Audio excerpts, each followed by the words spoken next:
آبرودین محمد کی. جس طرح مولانا مودودی رحمۃ اللہ علیہ اور ان کی فکر بالکل یونیک ہے، منفرد ہے، ٹھیک اسی طرح جماعت اسلامی بھی ایک بہت ہی منفرد جماعت ہے.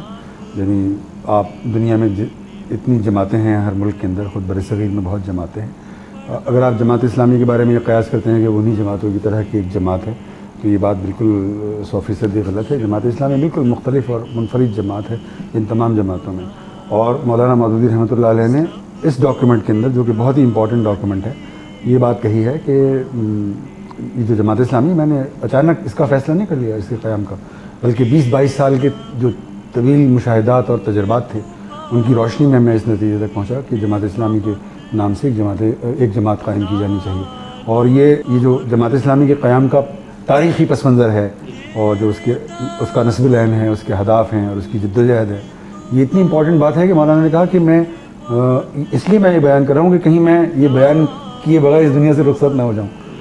اور انہوں نے بہت تفصیل سے اس پر بات کی ہے اور اس میں انہوں نے تاریخی پس منظر پر بہت زیادہ گفتگو فرمائی ہے. یعنی اس ڈاکیومنٹ کے اندر تقریباً 25 صفحات جو ہیں وہ جماعت اسلامی کا تاریخی پس منظر بیان کرنے میں مولانا نے صرف کی ہیں. اور مولانا نے فرمایا کہ جب میری عمر 16-17 سال تھی اور میں ایک نوجوان تھا، تو اس وقت کو آپ کہہ لیجئے کہ ان کا سینِ شعور ہے.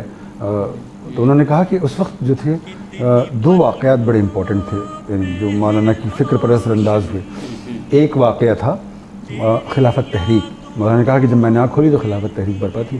اور ظاہر ہے کہ سب جانتے ہیں کہ خلافت تحریک اس اعتبار سے منفرد تحریک تھی کہ خلافت ترکی میں ختم ہو رہی تھی اور پورے عالم اسلام کے اندر سناٹا تھا اور برصغیر کے مسلمان خلافت کی بقا اور سلامتی کے لیے جدوجہد کر رہے تھے. اور مولانا نے کہا کہ اس پوری تحریک کا جیسا کہ مسلمانوں پر اثر تھا تو میرے اوپر بھی بہت زیادہ گہرا اثر تھا. اور مولانا نے کہا لیکن اس تحریک پر مطلب اعتماد تو میرا تھا، اس کی قیادت پر بھی میرا اعتماد تھا، لیکن میرا مزاج ہے کہ میں جس بات پر میں کنونس بھی ہو جاتا ہوں اس پر بھی میں غور و خوض جاری رکھتا ہوں. تو میں نے غور و خوض جاری رکھا اور وہ مولانا نے فرمایا کہ وہ ترکی کے جو حکمران تھے، جو خلافت اس وقت چلا رہے تھے، انہوں نے کہا کہ مجھے ان کے اندر 2 بڑے نقائص نظر آئے. ایک تو یہ کہ وہ قوم پرستی کے فریم ورک کے اندر آپریٹ کر رہے تھے، اور دوسرا یہ کہ جو مغرب سے علم حاصل کر کے لوگ آ رہے تھے تو وہ اس میں مغربیت کو جو ہے انہوں نے اس پورے انسٹیٹیوشن کے اندر انڈکٹ کر دیا تھا. اور مولانا نے کہا کہ دوسرا واقعہ جلیان والا کا ہوا، جس میں آپ کو معلوم ہے کہ فائرنگ ہوئی اور ایک اکاؤنٹ کے مطابق 300 لوگ اور ایک اکاؤنٹ کے مطابق اس سے بھی زیادہ لوگ 500-600 لوگ اس کے اندر مارے گئے.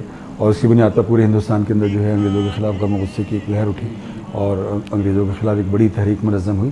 تو مولانا نے کہا کہ مجھے اندیشہ یہ تھا کہ ترکی کی جو یہ پوری اتنی بڑی کے لیے جو ہم اتنی بڑی موومنٹ چلا رہے ہیں تو کہیں ایسا نہ ہو کہ جو ترکی کے حکمران ہیں جو قوم پرستی میں ڈوبے ہوئے ہیں اور مغربی طرز زندگی کا ان پر گہرا اثر ہے، کہیں ایسا نہ ہو کہ وہ اس خلافت کو خود ہی ختم کر دیں. اور آپ نے دیکھا کہ مولانا کا یہ اندیشہ، حالانکہ مولانا کی عمر 17-18 سال تھی، لیکن مولانا کا یہ اندیشہ درست ثابت ہوا اور وہ پتہ چلا کہ ایک دن انہوں نے خلافت کا جو ہے خاتمہ کر دیا. قوم پرستی میں مبنی خلافت جی اس کا خاتمہ کر دیا انہوں نے. اور جو برصغیر کے مسلمان تھے وہ ہکا بکا رہ گئے اور خلافت موومنٹ جو تھی وہ دب گئی اور مطلب اس کے نتیجے میں بہت شدید مایوسی جو تھی برصغیر کے مسلمانوں میں پھیلی. اور جلیان والا کا جو واقعہ تھا اس سے آزادی کی تحریک کو جو ہے تقویت حاصل ہوئی.